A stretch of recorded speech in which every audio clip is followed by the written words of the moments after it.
பயங்கரவாதத்திற்கு யாரும் கண்மூடித்தனமாக இருக்கக்கூடாது, அதை புறக்கணிக்கக்கூடாது என்று மத்திய வெளியுறவு அமைச்சர் ஜெய்சங்கர் தெரிவித்துள்ளார்.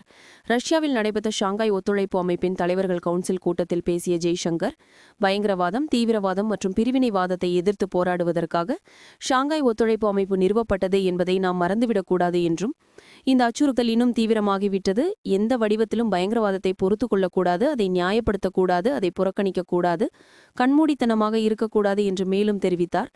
பயங்கரவாதத்திலிருந்து நமது மக்களை பாதுகாக்க நமக்கு உரிமை உண்டு, நாங்கள் அவ்வாறு செய்வோம். மாறிவரும் உலகளாவிய நிலப்பரப்புக்கு ஏற்ப ஷாங்காய் ஒத்துழைப்பு அமைப்பு மாற்றப்பட்டு விரிவுபடுத்தப்பட வேண்டும் என்று இந்தியா நம்புகிறது. அதன் செயல்பாட்டில் அது சீர்திருத்தப்பட வேண்டும். இதற்கு நாங்கள் ஆக்கப்பூர்வமாக ஒத்துழைத்து நேர்மறையான பங்களிப்பை வழங்குவோம். பல நாடுகளுடன் சுதந்திர வர்த்தக ஒப்பந்தங்களை நிறுவுவதற்கான இந்தியாவின் முயற்சிகள் அனைத்தும் பொருத்தமானவை. கலாச்சாரத்தை பொறுத்தவரை ஷாங்காய் ஒத்துழைப்பு அமைப்புடன் இந்தியாவின் உறவு நீண்ட காலமாக உள்ளது. இந்த அமைப்பை நவீனமயமாக்க வேண்டும். இந்தியா அதன் சீர்திருத்தத்தை ஆதரிக்கிறது. ஒழுங்கமைக்கப்பட்ட குற்றம், போதைப் பொருள் கடத்தல் மற்றும் சைபர் பாதுகாப்பு போன்ற சவால்களை எதிர்கொள்ளும் மையங்களை இந்தியா வரவேற்கிறது. இந்த அமைப்பு சமகால மாற்றங்களுடன் புதுப்பித்த நிலையில் இருக்க வேண்டும் என்று ஜெய்சங்கர் கூறினார்.